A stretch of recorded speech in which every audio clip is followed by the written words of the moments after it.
और ये एक नए अंदाज में फिर से आपके बीच प्रो म्यूजिक लाइव रिकॉर्डिंग के बैनर तले मैं आवाज़ देना चाहूँगा प्यारी सी सुप्रसिद्ध गायिका मौसम यादव और साथ देने के लिए आ रही हैं मिस माया और प्यारी सी नृत्यांगना प्लीज और सुंदर सा आवाज आप सुनेंगे। धन्यवाद।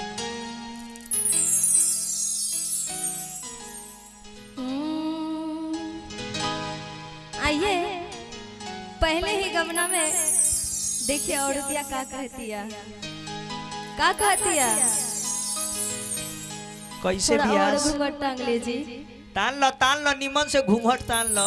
वाह बड़ा सुपर लग रही है। बाप रे बाप का कहती है जी कैसे हो हम तारा गईनी हो हाय हाय हाय आ सोनर बाड़ पैनी हो आय अपना राजाओं के प्यार मैं सवार गईनी हो। अरे जी आए कबूतर आए खुशी रहे लोगवर सखी पियावा दुलारे हाय हाय हाय आए हाय रे सखी पियावा दुलारे वाह हम तारा गईनी हो सोनर बाड़ पैनी हो। वाह तारा गईनी हो सोनर बाड़ पैनी हो। अपना राजाओं के प्यार में सवार गईनी हो।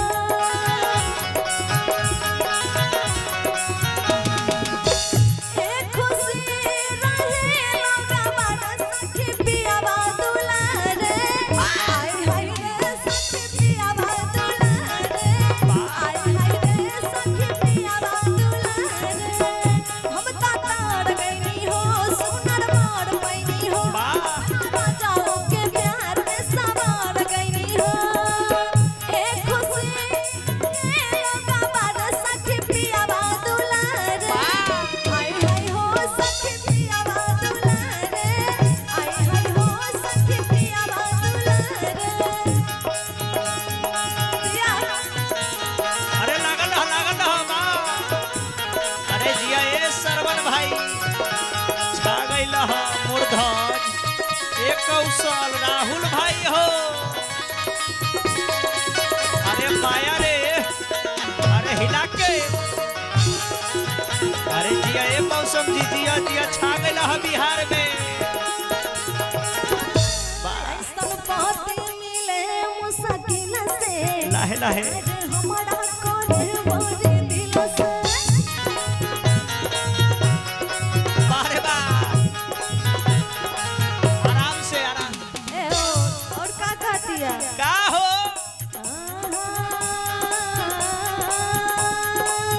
ऐसन बात मिले मुश्किल से प्यार हमारा करे भरे दिल से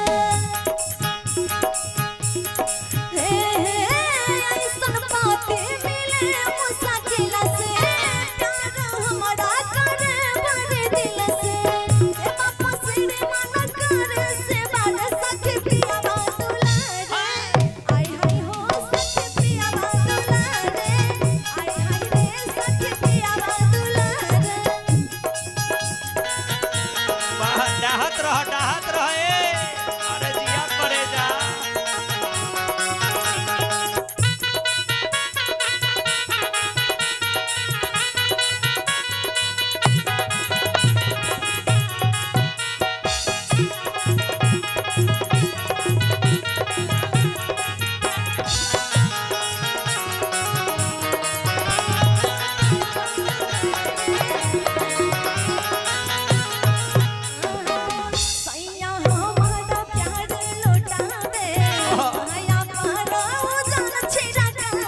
आहा,